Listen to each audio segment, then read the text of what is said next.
उत्तर प्रदेश का चुनाव जैसे जैसे नज़दीक आ रहा है वैसे वैसे कई बदलाव देखे जा रहे हैं। नेता लगातार पार्टियां बदलने में पूरी तरह से लगे हुए हैं।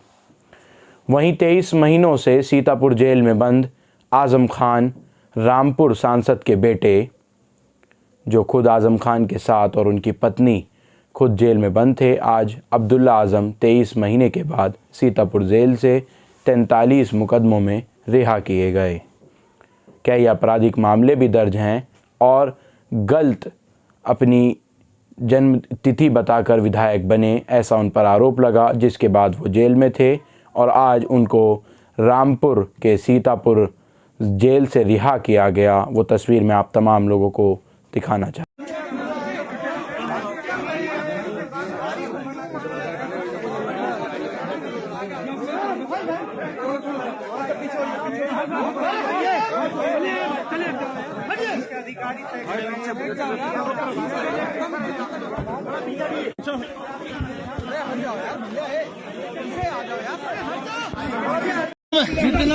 मैं बस एक बात कहूँगा, जुल्म भी खत्म होगा। अब्दुल्ला भाई गुप्ता जी का बैठे सबने। यूपी की सियासत में अहम तरीन रोल निभाने वाले समाजवादी पार्टी से सांसद रामपुर से आज़म खान, उनकी पत्नी तंजीन खान और बेटे अब्दुल्ला आज़म खान 26 फरवरी सन 2020 को उन्होंने कोर्ट में सरेंडर किया, अदालत पर भरोसा करते हुए, और आज 23 महीनों बाद सीतापुर जेल से 43 मुकदमों में रिहा किए गए हैं। तमाम मुकदमों में गवाही चल रही है, अदालत में तमाम मुकदमे जारी हैं और उनको जो चुनाव की जो अटकलें थीं, क्योंकि उत्तर प्रदेश का चुनाव नज़दीक आ गया है, चुनाव की तारीखों का ऐलान हो गया है, तो उसमें ये भी मांग की जा रही थी मुस्लिम समाज की ओर से कि आज़म खान पर समाजवादी पार्टी चुप्पी कब तोड़ेगी और उनको रिहा करने के लिए क्या कुछ कर रही है। अब्दुल्ला आज़म खान ने जेल से बाहर आते ही उन्होंने कहा कि हम इंसाफ की लड़ाई लड़ेंगे, हमारे साथ न्याय होगा, हमें उम्मीद है, और समाजवादी पार्टी सन 2022 में पूर्ण रूप से पूर्ण बहुमत से सरकार बनाएगी और मैं भी चुनाव लड़ूंगा। उनकी चुनाव लड़ने पर कई जो है अन्य तरह की बातें की जा रही थी कि उनको इस बार, क्योंकि उन पर मुकदमा चल रहा है चुनाव की जन्मतिथि को लेकर, उनकी उम्र 21 साल से कम 25 साल से कम थी कि उनकी उम्र कम है, इस वजह से वो इस बार भी चुनाव नहीं लड़ सकते, क्योंकि इसी के संगीन आरोप में उसी मुकदमे में वो जेल में गए हैं। लेकिन उन्होंने साफ कर दिया है कि मैं बाहर आ गया हूँ और पूरी तरह से मैं समाजवादी पार्टी के ही टिकट पर चुनाव लड़ूंगा और सन 2022 में पूरी तरह उत्तर प्रदेश में समाजवादी पार्टी पूर्ण बहुमत से सरकार बनाएगी। तो वहीं देखा जाए आज़म खान के बेटे अब्दुल्ला खान को जिस वक्त सीतापुर जेल से रिहा किया गया, भारी तादाद में तमाम मीडिया और उनके जो तमाम समर्थक थे वो सीतापुर जेल के बाहर नज़र आए और मिठाइयाँ जो हैं वो अब्दुल्ला आज़म की रिहाई पर जो है वो अब बांटी जा रही हैं। बहुत खुशी जो है उनके समर्थकों द्वारा मनाई जा रही है। और वहीं दूसरी तरफ हेट स्पीच धर्म संसद जो हरिद्वार में आयोजित की गई थी 2 दिन पहले, वसीम रिजवी उर्फ नारायण त्यागी, नरेंद्र नाथ त्यागी को गिरफ्तार कर लिया गया था।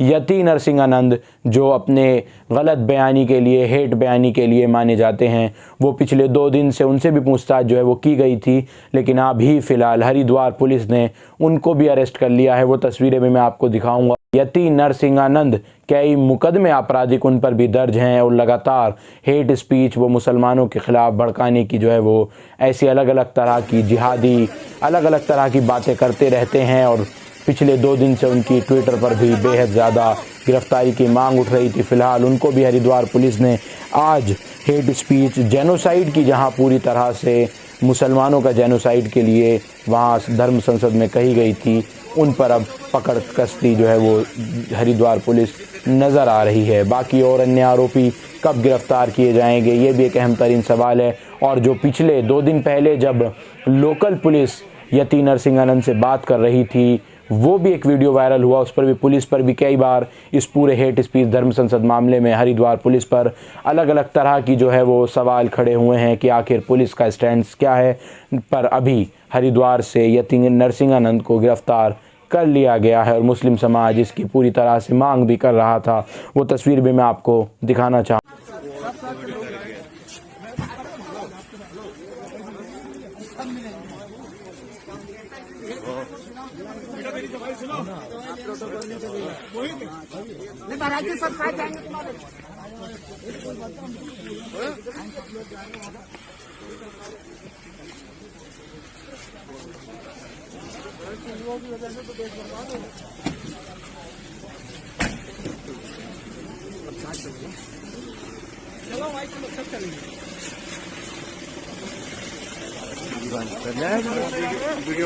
कौन से थाने में रहे पूछो ना।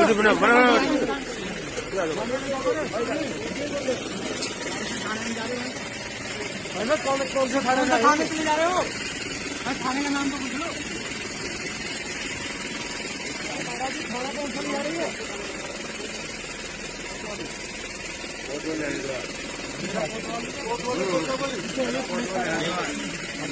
किसी क्षेत्र की कोर्ट वाली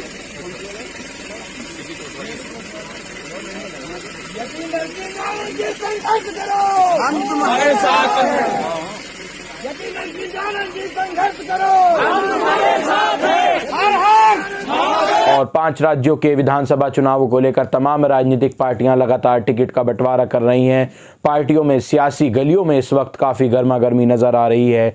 चाहे वो किसी भी पार्टी की बात हो, समाजवादी पार्टी, बसपा हो या फिर भारतीय जनता पार्टी हो, तमाम पार्टियों में टिकट बांटे जा रहे हैं। और मैं एक तस्वीर मुजफ्फरनगर के अरशद राणा जो बहुजन समाजवादी पार्टी से टिकट मांग रहे थे, उन्होंने एक वीडियो में थाने में रोते हुए ये दिखाया जा रहा है। वीडियो सोशल मीडिया पर बेहद ज़्यादा वायरल हो रहा है कि अरशद राणा ने 67 लाख रुपए अपने किसी नेता को दिए हैं टिकट के लिए, फिर भी उनको मुजफ्फरनगर की जिस विधानसभा से वो टिकट मांग रहे थे उनको टिकट नहीं मिला है। उसके बाद पुलिस ने उनका मामला दर्ज कर लिया है। इस मामले में FIR दर्ज की जा चुकी है। इन्होंने मेरा तमाशा बना दिया। मैंने तो कभी इस तरह सोचा भी नहीं था। आप परेशान मत होइए। उन्हें मुझे अंदर बिठा के यूँ कहते हैं कि बस तेरे जगह हम किसी और को चुनाव लड़ा रहे। आप देख रहे होंगे अखबार में डेली का एड भी देख रहे होंगे, सारे होर्डिंग प्लेग सब कुछ मैं कर रहा हूँ। उसके बाद भी मेरे साथ ऐसा कर रहे हैं।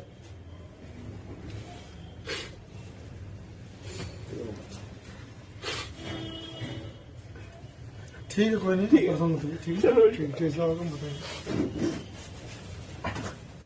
है। उत्तर प्रदेश की सियासत हालांकि चुनाव 5 विधानसभाओं में है, लेकिन वो कुछ अलग ही रंग लेती जा रही है। 20 और 80 की लड़ाई की बात लगातार बढ़ती जा रही है।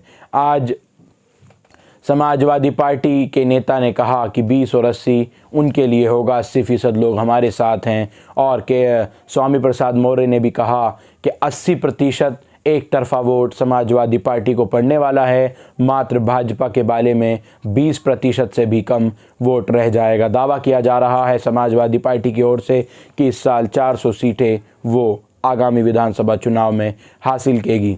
नतीजे तो 10 मार्च को आएंगे। कौन कितनी मजबूती के साथ चुनाव लड़ रहा है और कौन क्या कुछ साबित कर पाएगा, किसके वादे जनता को लुभाएंगे, ये नतीजे 10 मार्च को 5 राज्यों के आएंगे। पंजाब, उत्तराखंड, उत्तर प्रदेश, मणिपुर, गोवा में 5 राज्यों में, इन 5 राज्यों में विधानसभा चुनाव होने हैं। उसके बाद दिल्ली में निगम का चुनाव किया जाएगा। हम भी और हमारी टीम भी बहुत जल्द आप लोगों के लिए खास पेशकश लेकर जनता के बीच जन जन की राय लेकर पहुंचेंगे। शुक्रिया team the where point news. आप तमाम लोगों से हमारी रिक्वेस्ट है कि आप हमारे YouTube और Facebook चैनल को लाइक, सब्सक्राइब, शेयर कीजिए। बेल आइकन का बटन दबाना बिल्कुल भी मत भूलिए और हमारी सहायता कीजिए। अगर आप किसी भी ऐड को प्रसारित कराना चाहते हैं तो हमारी टीम से संपर्क कीजिए। शुक्रिया।